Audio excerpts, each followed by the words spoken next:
Forecast চ্যানেলে আপনাদের স্বাগত জানাই। গত রাতে মুখোমুখি হয়েছিল Kolkata night Riders versus Delhi Capitals. এই ম্যাচে অবাক করা কিছু জিনিস ক্রিকেট প্রেমীরা দেখতে পেল ব্যাটে লাগার পরেও কেন ঋষভ পান্ত রিভিউ নিলেন না, এবং একবার নয় দুইবার, এবং জঘন্য ক্যাপ্টেনশিপ, জঘন্য টিম ম্যানেজমেন্টের পরিচালনার অভাবে ডুবে গেল দিল্লি। ফলস্বরূপ দিল্লির হারের শাহরুখের সামনে হারতে হলো সৌরভের কলকাতা। জয়ের হ্যাট্রিক কলকাতার। দিল্লি ক্যাপিটালসের বিরুদ্ধে সেই মাঠেই কলকাতা নাইট রাইডার্স তুলল 272 রান। মাত্র 5 রানের জন্য হাইয়েস্ট রান হাতছাড়া হলো কলকাতার। জবাবে দিল্লির ইনিংস শেষ হয়ে যায় মাত্র 166 রানে। গোহারা হারে দিল্লি ক্যাপিটালস। আর সেই জয় মাঠে বসেই দেখলেন নাইট রাইডার্সের মালিক শাহরুখ খান। ম্যাচটা ছিল বিশাখাপত্তনমে, কিন্তু দিল্লি ক্যাপিটালসের বিরুদ্ধে সেই মাঠে কলকাতা নাইট রাইডার্স তুলল 272 রান। জবাবে দিল্লির ইনিংস শেষ হয়ে যায় 166 রানে। সেই জয় মাঠে বসে দেখলেন শাহরুখ খান। তার জন্ম দিল্লিতে, আর দিল্লির হার সেই দলের ডাক আউটে বসে দেখলেন সৌরভ গঙ্গোপাধ্যায়। তিনি কিনা আবার কলকাতার ছেলে। টসে জিতে বুধবার ব্যাট করার সিদ্ধান্ত নিয়েছিলেন কেকেআরের অধিনায়ক শ্রেয়স আইয়ার। দিল্লির অধিনায়ক ঋষভ পান্ত ও টসে জিতলে ব্যাট করতে বলে জানান। কেন তারা ব্যাট করতে চাইছিলেন সেটা বোঝা গেল কলকাতার ইনিংস থেকে। সুনীল নারায়ণ শুরু থেকে ছক্কা হাঁকাতে শুরু করেন। দুবার তার ব্যাটে বল লেগে উইকেট রক্ষকের হাতে গিয়েছিল, কিন্তু দুইবারই কানে শুনতে পাননি ঋষভ পান্ত। ক্রিকেট মহল থেকে প্রশ্ন আসছে তার অধিনায়কত্ব নিয়ে। একবার নয় দুইবার রিভিউ নিতে গেলে সময় পার হয়ে যায়। অন্যবার তো রিভিউ নিলেনই না। এই দুইবার প্রাণ ফিরে পেলেন 39 বলে 85 রান করা সুনীল নারায়ণ। 7টি 4 এবং 7টি ছক্কা মারেন তিনি, অর্থাৎ 70 রান তিনি করেন শুধু বাউন্ডারি মেরে। একটা সময় মনে হচ্ছিল এবারে আইপিএলের প্রথম 100 রানটি তার ব্যাট থেকে আসবে, কিন্তু মিচেল মার্শের নির্বিষ একটি বল শেষ পর্যন্ত পন্থের হাতে শর্ট পিচ বল খেলতে গিয়ে ঋষভ পন্থের হাতে ধরা পড়ে যান সুনীল নারায়ণ। ইনিংস গড়ার জন্য নারায়ণের সঙ্গ ছিলেন অঙ্গক্রিশ রঘুবংশী। গত ম্যাচেই দলে যোগ দেওয়া হয়েছিল তাকে, কিন্তু সেই ম্যাচে কলকাতা নাইট রাইডার্সের আগের বল করায় ইম্প্যাক্ট প্লেয়ার হিসেবে নেমেছিলেন 18 বছর এই তরুণ। বুধবার ছিলেন প্রথম একাদশে। ব্যাট করতে নামলেন তিনি 3 নম্বরে, আর করলেন 54 রান, যা 27 বলে। দিল্লির ছেলে এই প্লেয়ারটি রঘুবংশী। বুধবার সেই দিল্লি ক্যাপিটালসের বিরুদ্ধেই করলেন অর্ধশতরান। সেই ইনিংসের পর অঙ্গক্রিশ বললেন, আমি ব্যাট করতে নেমে শুধু বলেছিলাম, ব্যাস, আর কিছু করিনি। প্রচুর অনুশীলন করেছি, সেটার ফল আজকে এই ম্যাচে পেলাম। নারিন এবং অঙ্গক্রিশের পর দিল্লির বোলারদের নিয়ে ছেলে খেলা করলেন অ্যান্দ্রে রাসেল। আইপিএলে দিল্লির দলের হয়ে অভিষেক হয়েছিল এই অলরাউন্ডার। পরে তিনি কেকেআরে যোগ দেন। পুরনো দলের বিরুদ্ধে 19 বলে 41 রান করলেন। রিঙ্কু সিং 8 বলে 26 রান তোলেন। তাদের ঝোড়ো ইনিংসে কলকাতা 272 রান তুলল।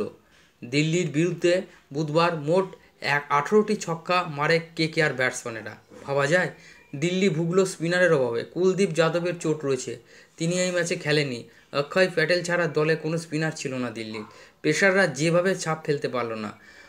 অক্ষর প্যাটেলকে দিয়ে 1 ওভারে বেশি বল করায়নি ঋষভ পান্ত। সেই ওভারে 18 রান দেন অক্ষয় প্যাটেল। পেসারদের মধ্যে সবচেয়ে বেশি রান দেয় নোকিয়া। 4 ওভারে 59 রান দিয়ে 3টি উইকেট নেন দক্ষিণ আফ্রিকার এই পেসার। কাশ্মীরি পেসার রশিদ সালাম 3 ওভারে 47 রান দেন। ভারতীয় পেসার খলিল আহমেদ 4 ওভারে 34 রান দিয়ে 1টি উইকেট নেন। ঈশান শর্মা নেন 2টি উইকেট, কিন্তু তিনি 3 ওভারে 43 রান দেন। সব পেসাররাই রান দেওয়ায় বিপদে পড়ে যান ঋষভ পান্ত। কোনোভাবেই কেকেআরের রানের গতি আটকাতে পারেনি দিল্লির বোলাররা। কুলদীপ থাকলে ফলটা হয়তো অন্যরকম হতো। যাই হোক, 273 রানের লক্ষ্যে মাথায় নিয়ে ব্যাট করতে নেমে শুরুতেই আউট হয়ে যান পৃথ্বী শা। তারপরে একের পর এক ব্যাটার আসে আর যায়, বড় শট খেলতে গিয়ে আউট হয়। কখনো মনে হয়নি দিল্লি এই ম্যাচটা জিততে পারে। মিচেল স্টার্ক উইকেট পেয়েছেন, 3টি উইকেট নেন। হর্ষিত রানা চোট পাওয়ার পর বল করতে পারেনি, তাতে কোনো সমস্যা হয়নি কলকাতা নাইট রাইডার্সের। ইম্প্যাক্ট প্লেয়ার হিসেবে মাঠে নামা পেসার বৈভব অরোরা 4 ওভার 23 রান দিয়ে 3 উইকেট তুলে নেন। 3টি উইকেট তুলে নেন বরুণ চক্রবর্তী। 4 ওভারে তিনি 33 রান দেন। দলের স্পিনারদের থাকা যে কতটা জরুরি তা বুঝিয়ে দিলেন বরুণ এবং নারিন। তারা দুজন মিলে 8 ওভারে 62 রান দিয়ে 4টি উইকেট তুলে নেন। দিল্লির মিডল অর্ডারকে ভাঙলেন তারাই। 1টি উইকেট নেন রাসেল। দিল্লির বাকি ব্যাটসম্যানেরা রান না পেলে অধিনায়ক পন্থ 25 বলে 55 রান করেন। তিনি আগের ম্যাচেও 17 রান করেছিলেন। পরপর 2 ম্যাচে অর্ধ-শতরান করলেন ঋষভ পান্থ। রান পেয়েছেন স্ট্যাভস, তিনি 32 বলে 54 রান করেন। তারা ক্রিজে থাকাকালীন তবুও জয়ের আশা দেখছিল দিল্লি, কিন্তু খুব সাময়িক সময়ের জন্য। 2 ওভার। কলকাতা এখনও পর্যন্ত এবারের আইপিএলে অপরাজিত। 3টি ম্যাচে 3টিতে জিতল কেকেআর। ঘরের মাঠে সানরাইজারকে হারিয়েছিল কলকাতা। পরের ম্যাচে বেঙ্গালুরুতে গিয়ে বেঙ্গালুরুকে হারালো, আর দিল্লিকে হারিয়ে জয়ের হ্যাট্রিক করল কলকাতা। আসুন এবার দেখে নিই কলকাতা ভার্সেস দিল্লি ক্যাপিটালসের ম্যাচের score card. KKR versus DC. KKR টসে জিতে প্রথমে ব্যাট করার সিদ্ধান্ত নিলে 2 ওপেনার পিটার সল্ট 12 বলে 18 রান করেন। পিটার সল্ট, তিস্তান স্টাবাস, বোল্ড নচিয়া 12 বলে 18 রান, 4টি 4-এর সহযোগিতায়। সুনীল নারিন ওপেনার, 39 বলে 85 রান, 7টি 6 এবং 7টি 4-এর সহযোগিতায়।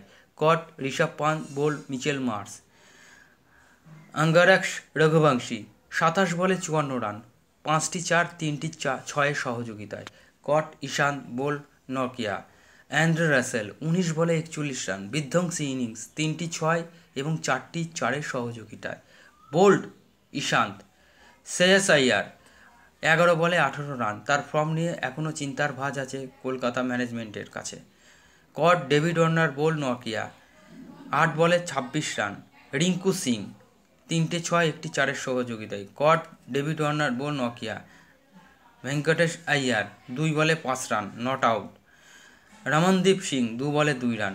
আসুন দেখে নিই দিল্লি বোলারদের performance. Kuldeep Khalil Ahmed 4 over 41 run, 1টি wicket. Ishant Sharma 3 over 43 run, 2টি উইকেট। হেনরি নকিয়া 4 ওভার 59 রান, 3টি উইকেট। রশিক সালাহ 3 ওভার 47 রানে, কোনো উইকেট নেই।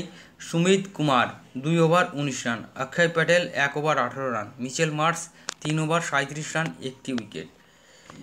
272 রানের বিশাল লক্ষ্য খেলতে নেমে দিল্লি ওপেনার্সরা নাস্তানুবাদ। আসুন দেখে নিই দিল্লি ব্যাটারদের স্কোর কার্ড। ডেভিড ওয়ার্নার 13 বলে 18 রান, 2টি 4, 1টি 6-এর সহযোগিতায়। মিচেল স্টার্ক সবচেয়ে আইপিএলের দামি ক্রিকেটারের প্রথম উইকেট। মিচেল স্টার্ক সরাসরি বোল্ড আউট হয়ে প্যাভিলিয়নের পথ দেখেন ডেভিড ওয়ার্নার। পৃথ্বী শাহ 7 বলে 10 রান করেন, 2টি 4-এর সহযোগিতায়। পৃথ্বী শাহ বরুণ চক্রবর্তীর হাতে ক্যাচ দিয়ে বৈভব আরোরার বলে প্যাভিলিয়নের পথ দেখেন। মিচেল মার্শ 0 রানে আউট হন। 2 বলে রমনদীপের হাতে ক্যাচ দিয়ে মিচেল স্টার্কের বলে প্যাভিলিয়নের পথ দেখেন। অভিষেক পোরেল 0 রানে আউট হন। সুনীল নারিন, বোল বৈভব আরোরা। ঋষভ পান্থ দলীয় অধিনায়ক 25 বলে 55 রান করেন, 5টি 6 এবং 4টি 4-এর সহযোগিতায়। Shreyas Iyer, bowled Varun Chakravarthy. Tristan Stubbs 32 বলে 54 run. Mitchell Starc, bowled Varun Chakravarthy. Axar Patel 0 run. Sumit Kumar 6 বলে 7 run. Manish Pandey, bowled Sunil Narine. Rasikh Dar Salam 5 বলে 1 run. Peter Salt, bowled Arora. Henry নকিয়া 6 বলে 4 run. Shreyas Iyer, bowled Andrew Russell. আসুন দেখে নিই এই ম্যাচের কলকাতার বোলারদের performance. Mitchell Starc 3 over 25 run দিয়ে 2টি উইকেট। বৈভব আরোরা 4 ওভার 27 রানে, 3টি উইকেট। অ্যান্ড্রু রাসেল 1.2 বল 14 রানে, 1টি wicket. Sunil Narine 4 over 29 run, 1টি wicket. Varun Chakravarthy 4 over 33 run, 3টি উইকেট। ভেঙ্কটেশ আইয়ার 1 ওভার 28 রানে, কোনো উইকেট নেই। এই ম্যাচের সেরা খেলোয়াড় নির্বাচিত হয়েছেন opener pinch hitter Sunil Narine. Sports forecast চ্যানেলে থাকার জন্য আপনাদের জানাই অসংখ্য ধন্যবাদ। খেলার জগতের খবর পেতে আমাদের চ্যানেলটি সাবস্ক্রাইব করুন, পাশে থাকা বেল আইকন প্রেস করুন। আরও ক্রিকেটের পাশাপাশি আইপিএল, পাশাপাশি আপকামিং যে T20 চ্যাম্পিয়ন্স লিগ আসছে সেই ম্যাচেরও ধারাবাহিকভাবে বিশ্লেষণ আমরা করে থাকি। আমাদের চ্যানেলটি সাবস্ক্রাইব করুন। ধন্যবাদ, ভালো থাকবেন।